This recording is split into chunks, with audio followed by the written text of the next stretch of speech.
Welcome to the Accrued Interest podcast.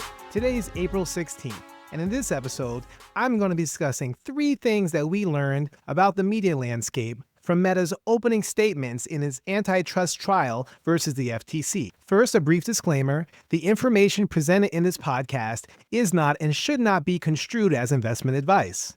Investors should make their own decisions regarding the prospects of any company discussed in this show. I'd like to start with a brief roadmap so everyone knows the key takeaways for this video. First, social media users are increasingly choosing to watch content delivered by an algorithmic feed. Secondly, video is still gaining share in terms of time spent online versus static pictures, text, or even audio.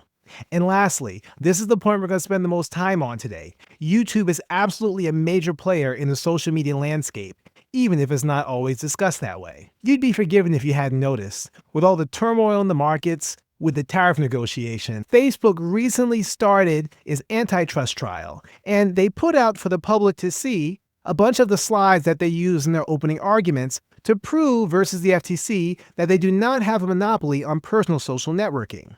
An argument that Facebook makes in the broad sense is that Facebook is trying to show that they are very much an entertainment platform, and thus they compete against a wider variety of companies than just what the FTC says. One of the ways they made this example is they show that people have been spending less and less time on Facebook apps watching content from their friends. That means they're relying more on content delivered by an algorithmic feed more similar to TikTok. In 2023, Facebook shows that 22% of users on the Big Blue app spent time watching content posted by their friends. That number was 11% for Instagram, so already the friend content is already in the minority. Just 2 years later, in 2025, those numbers shrank even more. Facebook, users spent 17% of their time watching content from their friends, and that number was 7% on Instagram. Let me point out, Facebook is the oldest of all the platforms in the Meta family of apps. So the fact that people are watching video and they're watching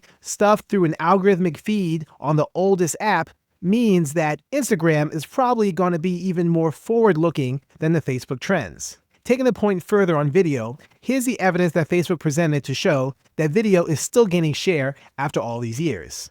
I loved that Meta had a slide that goes back 10 years, from 2015 through 2025, and it shows what percentage of Facebook US time is spent consuming video. 10 years ago, about 12% of Facebook user time was spent watching video, but in 2025, that number was over 50%. Next, and this is the key point from this video, YouTube comes up over and over and over again in Meta's arguments that they are not a monopoly in personal social networking. Meta shows that this year in 2025, when TikTok was briefly banned, they show where the traffic spiked in the different competitors. Facebook's traffic went up about 20%. Instagram went up about 17%, but YouTube, the video network, went up a whopping 14%. To put that in context, YouTube is arguably more of a social network than even Snap.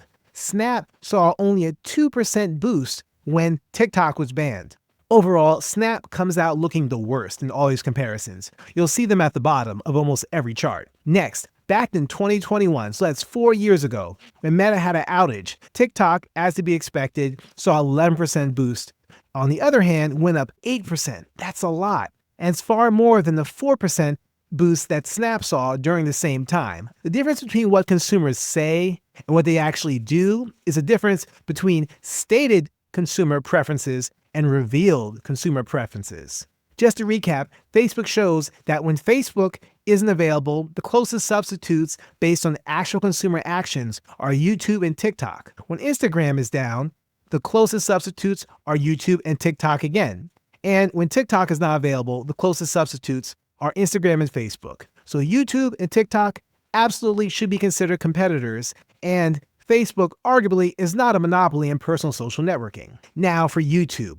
I'm going to show you some stats outside of the Meta case that further show YouTube's power as a social network. Pew puts out a teen social media and technology survey. These results come from the survey for 2024, which was done in December, so it's still very relevant. YouTube comes out with flying colors in this entire report. When they asked U.S. teens between the ages of 13 and 17 whether or not they use the following apps or sites, YouTube came out at 90%. That was head and shoulders above the second place app, which was TikTok, at 63%. What I think was the most impressive thing about YouTube was that YouTube's 90% popularity spanned all demographics, across different ages, younger teens versus older teens, across different income levels, the gender split, different ethnicities. They all overwhelmingly choose YouTube. So in conclusion, here are the key takeaways. First, companies will continue to use AI to optimize content discovery because, quite frankly, consumers really like it, no matter what they say. I expect video-dominant entertainment mediums to continue to keep taking share from all other formats.